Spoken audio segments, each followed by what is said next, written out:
Waalaikumsalam warahmatullahi wabarakatuh.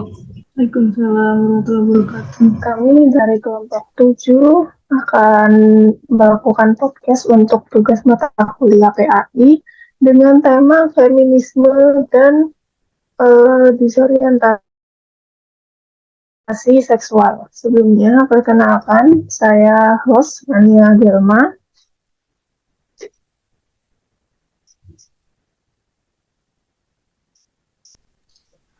Dan saya Dinda Mewah Sabila. Di sini kita sebagai pada diskusi pada malam hari ini. Dan di sini kita bersama dua narasumber hebat, yaitu Mbak Mas yang bersangkutan. Silakan memperkenalkan diri. Oke, perkenalkan, nama saya Salma Kiarumil Al-Hazir. Saya dari Prodi S1 Pendidikan Tata Boga. Dan perkenalkan, nama saya Muhammad Andika Yuda Pratama dari Prodi S1 Pendidikan Teknik Elektro.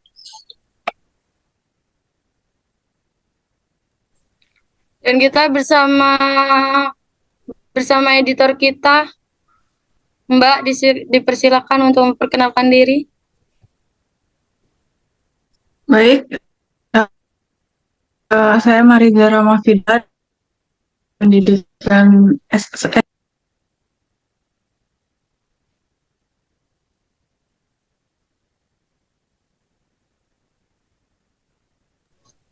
Baik, kita mulai diskusi pada malam hari ini tentang feminisme.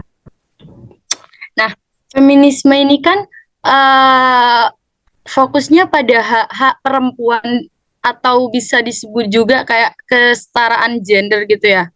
Nah, gerakan feminisme ini berusaha untuk mengakhiri diskriminasi dan ketidakadilan yang dialami oleh perempuan. Nah, menurut pandangan narasumber nih, bagaimana pandangan narasumber terhadap feminisme sendiri itu bagaimana?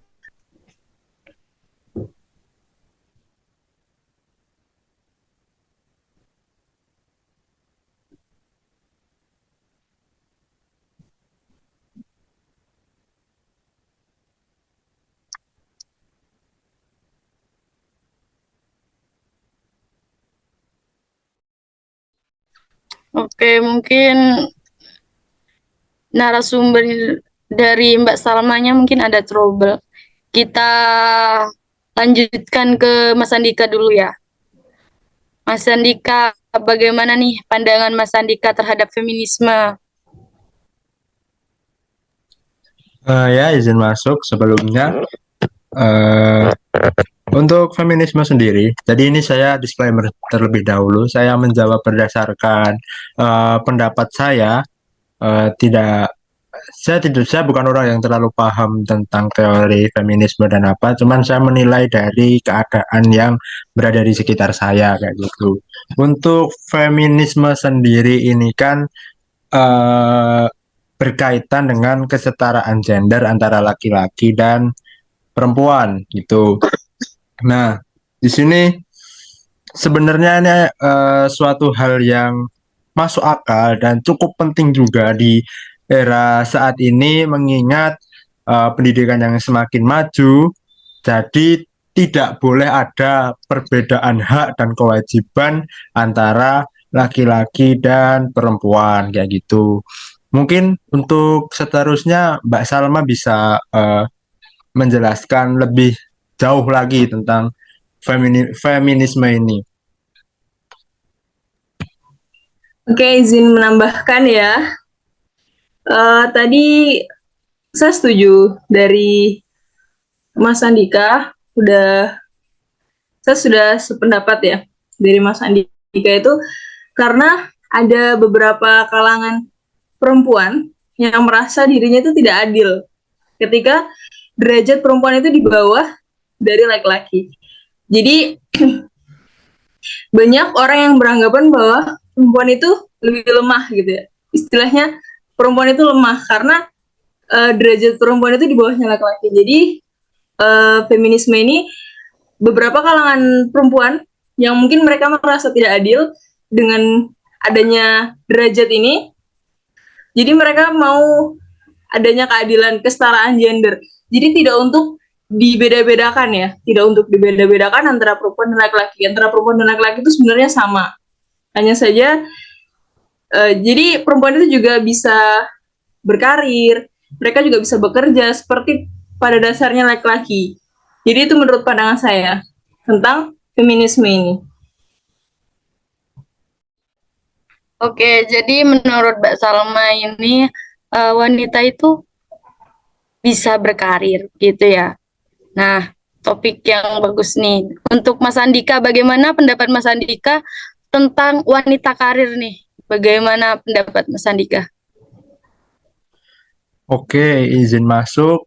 Jadi berkaitan dengan wanita karir, ini sebenarnya ada beberapa gesekan pendapat di antara kita pastinya. Emang ini sangat berkaitan dengan isu feminisme dan kesetaraan gender, tapi di sini kan yang diangkatkan tentang kesetaraan gender yang mau diangkat adalah wanita gitu. Harus bahwasanya wanita itu harus sederajat dengan laki-laki. Jadi wanita boleh bekerja, boleh berpendidikan tinggi dan sebagainya. Akan tetapi kita lihat di sekitar kita saja, utamanya di sekitar saya, bahwasanya kadang ada wanita-wanita itu yang berpikir atau mengartikan feminisme itu terlalu jauh hingga dia tuh melupakan kewajiban-kewajiban dan hakikat-hakikatnya sebagai seorang wanita. Apalagi terkhusus ini buat wanita yang sudah berumah tangga, yang sudah punya suami, yang sudah ada anak bahkan. Nah, kadang wanita-wanita karir yang sudah berumah tangga ini lupa bahwasannya kewajibannya dia adalah untuk taat kepada suaminya, untuk menjaga rumah tangganya, untuk menjaga rumah dan sebagainya, kayak gitu, untuk merawat anaknya, mendidik juga, dan kadang hingga banyak terlupakan bahwasannya di dalam Islam pun tidak ada tuntutan untuk seorang wanita untuk mencari nafkah atau mencari penghasilan gitu. Jadi untuk nafkah ini kewajiban nafkah ini dijatuhkan kepada seorang suami atau laki-laki. Jadi ya udah, untuk wanita itu tidak ada kewajiban untuk mencari nafkah atau menghidupi keluarganya. Nah, itu yang kadang banyak salah perspektif di kalangan sekitar kita kayak gitu. Oke, jadi menurut Mas Andika itu untuk wanita berkarir ya, itu lupa akan kewajiban mereka. Nah, untuk Mbak Salma nih, bagaimana tanggapan Mbak Salma terkait apa yang disampaikan oleh Mas Andika? Oke, ya saya setuju ya sebenarnya dari pendapat Mas Andika. Cuman ada beberapa pandangan ya menurut saya pribadi tentang feminisme ini, terutama untuk wanita karir. Nah, menurut saya perempuan itu bukan tidak wajib. Sebenarnya pada dasarnya itu ada hadis yang mengatakan kalau kewajiban di rumah tangga, kewajiban membersihkan rumah, menyapu, mencuci piring, dan lain-lain itu adalah kewajiban dari seorang suami. Akan tetapi, tugas dari seorang istri itu cuma satu, yaitu taat kepada suaminya. Jadi, dari kewajiban-kewajiban suami inilah, itu bisa diserahkan kepada istri. Jadi, sebenarnya ini sebuah kewajiban dari suami. Hanya saja, ketika suaminya menyuruh, memerintahkan kepada istrinya harus taat. Jadi di zaman sekarang itu adalah menjadi kewajiban seorang istri. Sebenarnya pada dasarnya dulu tidak seperti itu. Itu adalah kewajiban dari seorang suami. Hanya saja istri tugasnya satu, taat kepada suami. Jadi dia harus mengerjakan semua apa yang diperintahkan oleh suaminya. Dan menurut saya saya kurang setuju tentang pendapat banyak kalangan ya, tentang kodrat dari seorang wanita itu harus di rumah. Perempuan itu harus jaga anak, harus ngurus rumah, harus pintar bersih-bersih, harus masak, kodratnya harus di dapur. Itu saya kurang setuju, sangat kurang setuju. Karena menurut saya kodrat perempuan itu hanya 3. Kodrat perempuan itu hanya menstruasi, melahirkan, dan juga menyusui. Itu kodrat perempuan yang tidak bisa kita pungkiri. Bukan kodrat perempuan, bukan masak, bukan bersih-bersih, itu bukan. Hanya saja itu tugas perempuan ketika diperintahkan oleh seorang suami dan dia harus taat. Jadi menurut saya perempuan itu juga punya hak ya. Dia juga punya kebebasan berpendapat. Dia juga dia juga bisa bebas berekspresi. Ketika dia ingin bekerja, dia bisa sebenarnya menjadi wanita karir. Hanya saja dia harus atas dasar persetujuan dari suami, karena ridhonya Allah tuh dari seorang istri itu harus atas dasar ridho suami. Jadi ketika istrinya tidak diridhoi oleh suaminya, ya Allah juga tidak meridhoi itu. Itu sedikit pendapat dari saya.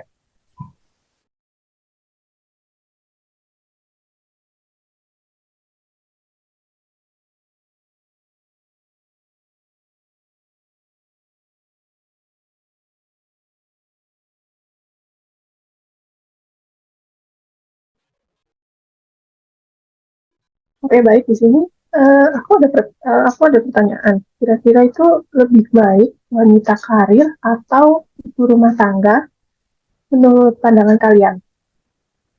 Eh, ke Dari pandangan Andika dulu. Oke, izin masuk dan saya menjawab.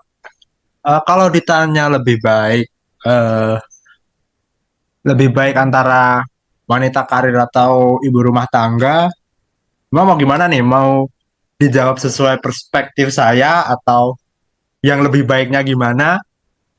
Atau gimana? Jawab ini, jawab menurut pandangannya aja. Atau juga bisa dikaitkan dalam Islam. Oke, kalau menurut pandangan saya dan ini yang saya inginkan gitu. Pastinya seorang laki-laki itu besok pengen punya istri yang solehah dan penurut gitu. Dan kalau saya sendiri ini lebih memilih untuk memiliki istri yang eh, lebih stay di rumah, jadi saya lebih eh, prefer ke ibu rumah tangga karena apa? Di situ yang pertama saya tidak mau membebankan kewajiban nafkah itu tadi kepada istri saya, walaupun mungkin istri saya juga niatnya baik untuk membangun ekonomi keluarga, tapi buat saya hidup itu bukan selalu tentang uang gitu. Banyak harta yang kita miliki dan kadang itu tidak tersadari gitu loh. Seperti anak gitu. Karena apa ya? Banyak realita lah. Mungkin kita juga punya teman-teman yang di situ orang tuanya sama-sama kerja, bapak ibunya sama-sama sibuk bekerja, berangkat pagi pulang malam, berangkat pagi pulang malam. Padahal di situ ada anak yang butuh kasih sayang dari orang tuanya. Nah, itu yang kadang-kadang dilupakan oleh orang tua. Nah, kenapa saya prefer ke ibu rumah tangga? Nah, itu karena ibu rumah tangga itu pastinya stay di rumah, menjaga anaknya, bersih-bersih rumah dan sebagainya, yaitu bisa menunjang salah satunya itu kasih sayang kepada anak gitu loh. Jadi agar anak itu juga merasa ada dan terdidik oleh ibunya gitu. Dan saya pernah mengutip perkataan dari ceramah Gus Baha. Jadi dalam suatu rumah tangga itu yang dibutuhkan itu kerjasama, bukan sama-sama kerja gitu. Jadi kalau suaminya cari kerja, ya istrinya jagain rumah, jagain anaknya gitu. Itu kalau menurut perspektifnya Gus Bah dan saya setuju dengan itu. Kalau menurut saya seperti itu, Mbak Rania. Oke, aku juga mau minta maksudnya aku juga mau mendengarkan pendapat dari Mbak Salma sebagai seorang wanita.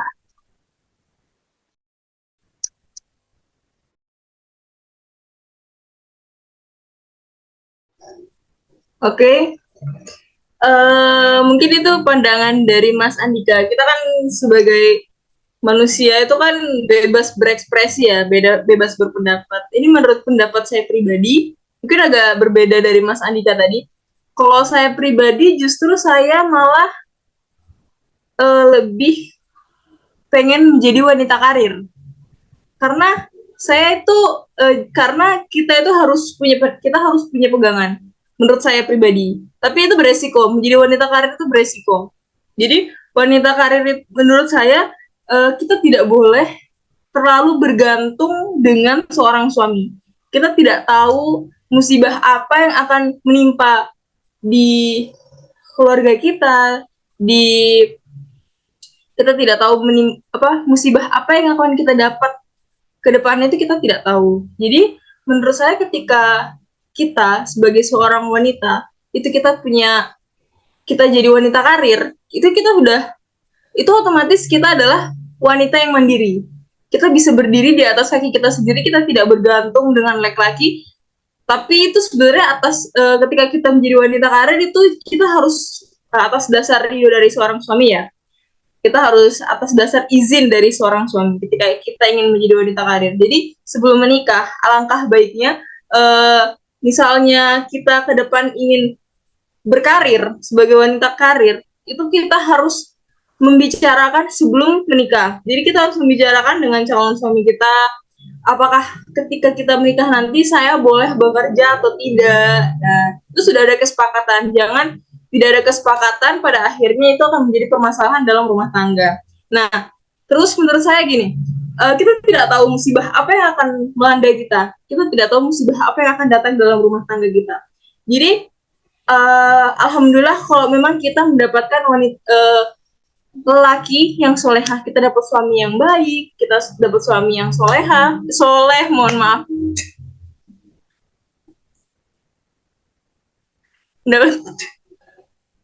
mendapatkan suami,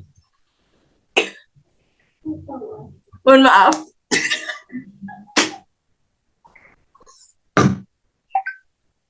Oke, jadi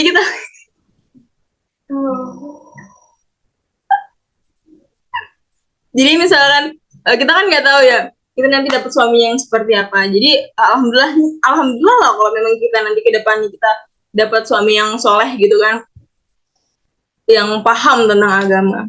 Nah, kita nggak tahu nih musibah apa yang akan menimpa kita. Misalnya suami nauzubillah min dzalik ya, di dalam rumah tangga kita dicoba suami kita misalkan selingkuh, habis itu kita ditalak.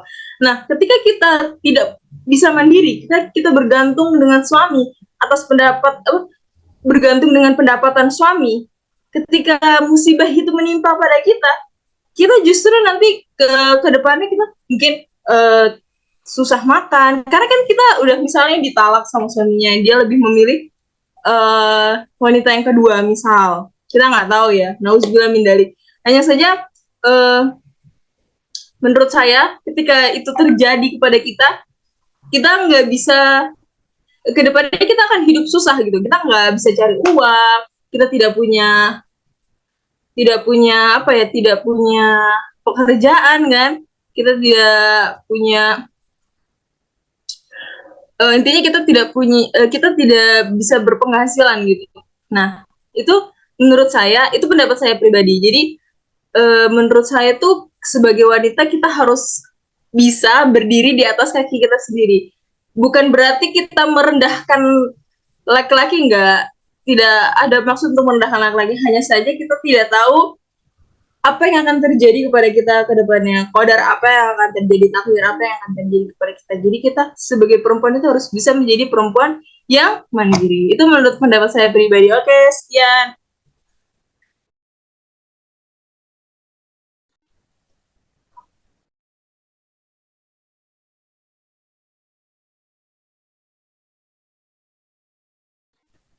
Oke, mungkin seperti itu ya.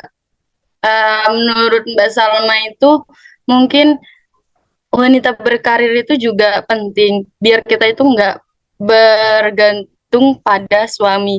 Maksudnya mungkin ketika nanti ada musibah, kita kan di era kayak gini susah gitu mau cari pekerjaan instan gitu kan. Jadi bisa mempersiapkan, nggak ada yang tahu ke depannya bagaimana begitu kan. Nah, seperti yang viral-viral nih, kan suami pada saat menikah itu minta kepada sang istri itu buat berhenti bekerja karena suami bisa menghidupi keluarganya. Tapi lambat laun itu eh apa ya namanya? Ada percekcokan lah. Mungkin kekurangan dalam suami menafkahi sang istri begitu. Nah, itu menurut Mas Sandika itu bagaimana cara mengatasi mengatasi hal tersebut? Oke, izin masuk.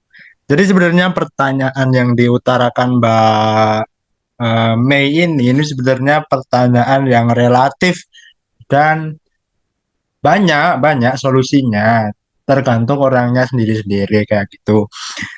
Cuman kalau dari saya sendiri, ketika seorang laki-laki itu ketika sudah mantap menikah dengan seorang wanita, ingin memperistri seorang wanita dan memberikan statement kepada wanitanya seperti kayak yang diutarakan Mbak Mei tadi, misal dia boleh bekerja.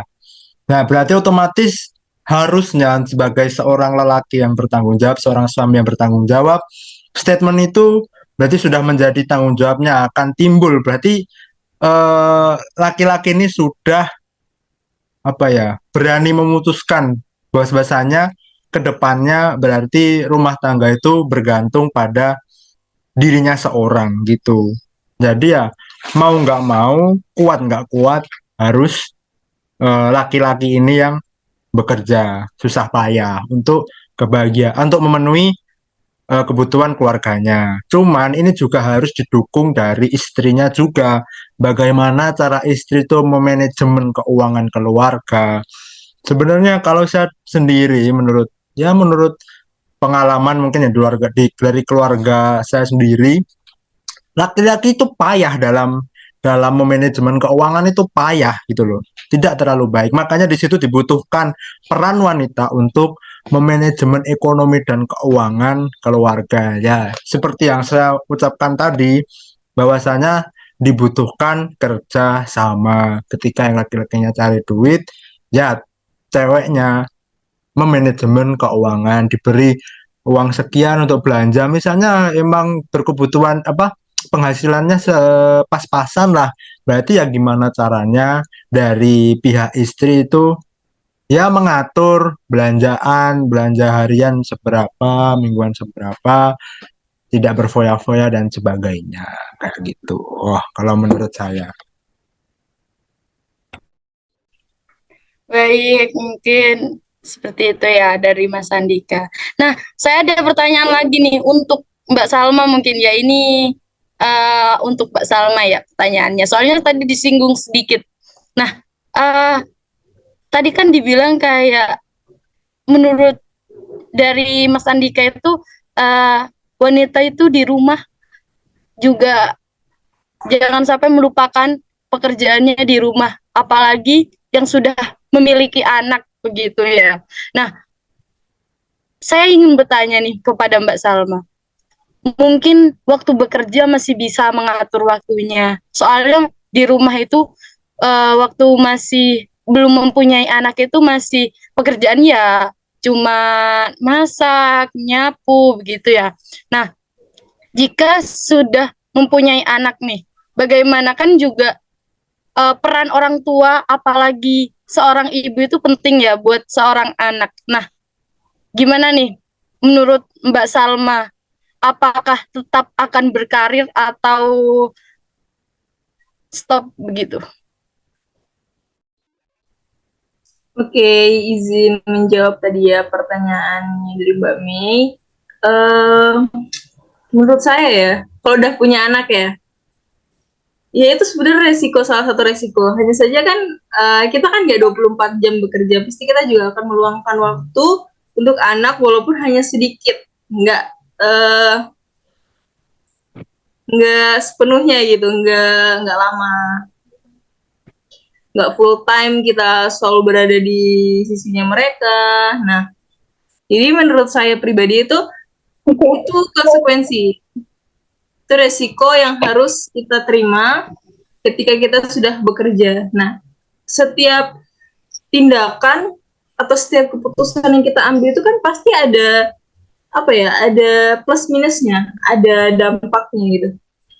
Ada dampak baiknya, ada dampak buruk tersendiri dari keputusan yang kita ambil. Jadi ketika kita memutuskan untuk kita bekerja, mungkin resiko yang kita ambil itu kita tidak bisa sepenuhnya berada di rumah untuk kewajiban membersihkan rumah, mungkin yang sudah diperintahkan oleh suami, kita tidak bisa setiap saat berada di samping anak kita.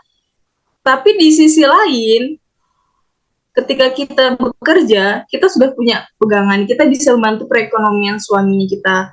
Terus menurut saya pribadi, itu kan kita bekerja itu paling lama ya, setahu saya itu mungkin 8 sampai 10 jam. Jadi mungkin kita masih ada waktu me time gitu untuk keluarga, untuk anak, itu masih ada. Hanya saja itu resikonya mungkin kita nggak bisa lama begitu. Kita tidak bisa memantau penuh anak kita. Jadi itu keputusan yang harus diambil gitu. Jadi ketika kita menjadi seorang istri, yaitu kalau ketika mau menjadi ibu rumah tangga, ya kita harus siap-siap. Mungkin kita nggak bisa sepenuhnya untuk belanja beli skincare gitu, mungkin kita dibatasi ya karena lebih fokus ke bahan-bahan pokok rumah tangga. Tapi ketika kita bekerja mungkin keperluan-keperluan kita bisa kita kita penuhi. Hanya saja waktu untuk anak itu yang berkurang. Itu menurut pendapat saya itu resiko yang harus kita terima gitu. Jadi kita harus benar-benar memikirkan mana yang harus kita pilih, seperti itu. Oke, jadi begitu ya. Oke, Apa baik. nih? Jadi kita ganti topik aja untuk agenda kedua. Ini kita langsung ganti topik aja. Di sini kan kita juga punya tema disorientasi seksual. Nah, aku mau tanya ke aku mau tanya ke Salma dulu. Bisa disorientasi seksual dalam Islam itu kayak gimana ya?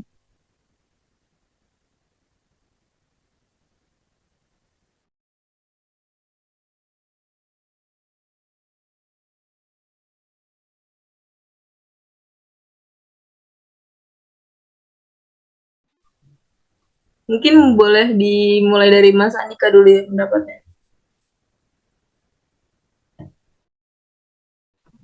Oke, saya izin masuk ya.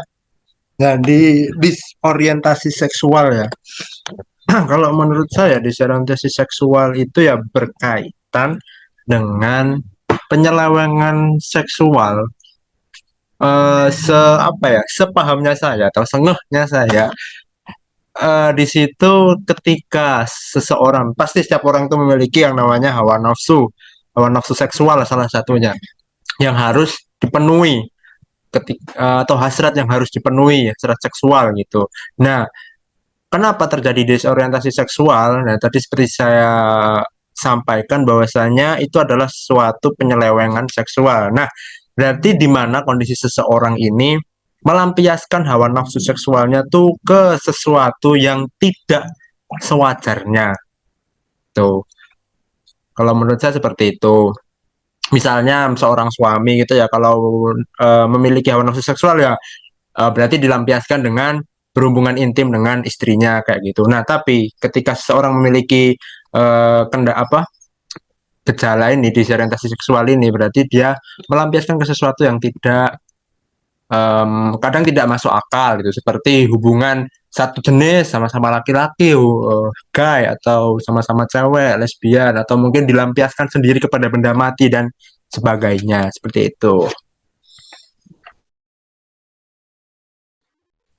Oke, mungkin saya sedikit menambahkan ya. Saya setuju juga tadi dengan pendapat dari Mas Andika, mungkin hanya sedikit menambahkan.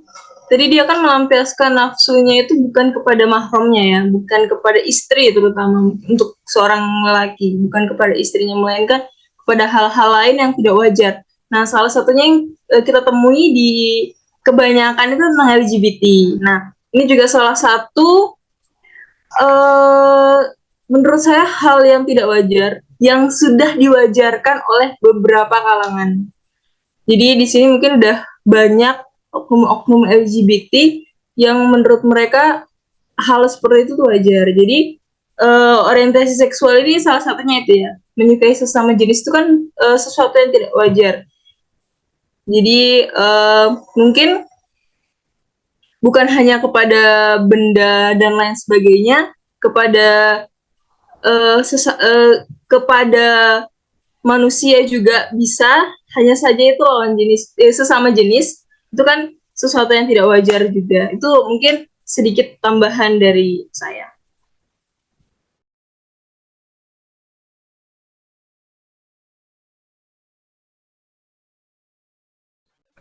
Oke, jadi mungkin itu ya dari Mbak Salma dan Mas Andika. Nah, tapi sepengetahuan saya, orang-orang yang suka sesama jenis itu mungkin berpikiran kan udah mahram gitu, kan udah mahram. Jadi kayak kalau beda nggak mahram itu kan dosa gitu mungkin ya pandangan mereka. Nah, kan kalau sesama jenis ini kan udah mahram gitu. Ya, itu bagaimana pendapat Mas Andika atau Mbak Salma nih tentang pemikiran yang seperti itu? Oke, izin masuk ya. Ini sebenarnya suatu pertanyaan yang freak atau apa ya? Jadi orang-orang kayak gitu ketika berpikiran seperti itu adalah suatu pemikiran yang eh, di luar nalar atau tidak menggunakan logika gitu loh. Seorang laki-laki itu diciptakan memiliki hawa nafsu seksual itu harusnya ya kepada lawan jenisnya, kepada perempuan gitu loh. Kenapa bisa tertarik dengan sesama jenis kan kayak gitu? Ibaratnya di situ logikanya mati gitu loh. Dan sebenarnya bisa dikatakan tidak beradab juga gitu loh. Karena seperti kita ketahui kisah kaum Sodom dari zaman Nabi Lut kan sudah sangat jelas bahwasannya hubungan sesama jenis itu sudah menjadi hal yang tidak benar gitu loh. Tidak hanya untuk agama Islam, bahkan agama-agama yang lain pula gitu loh. Jadi ketika ada orang yang berpikiran seperti itu, ya bisa saya katakan termasuk orang yang bodoh kayak gitu.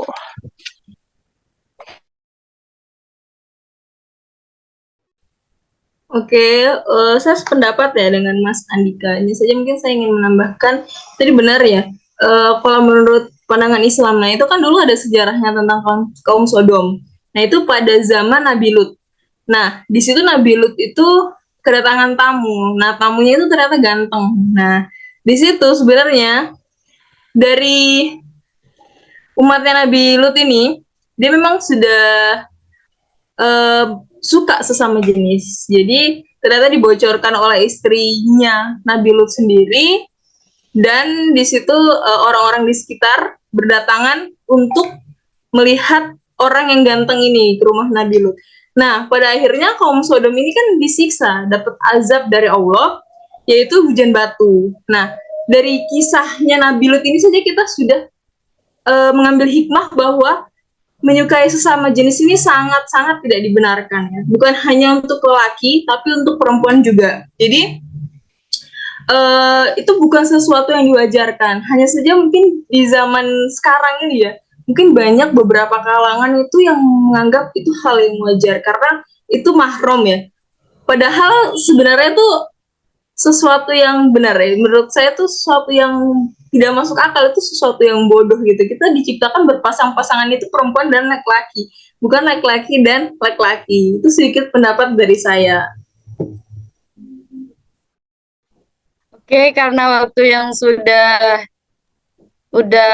cukup, mungkin kita tarik kesimpulan ya dari yang feminisme mungkin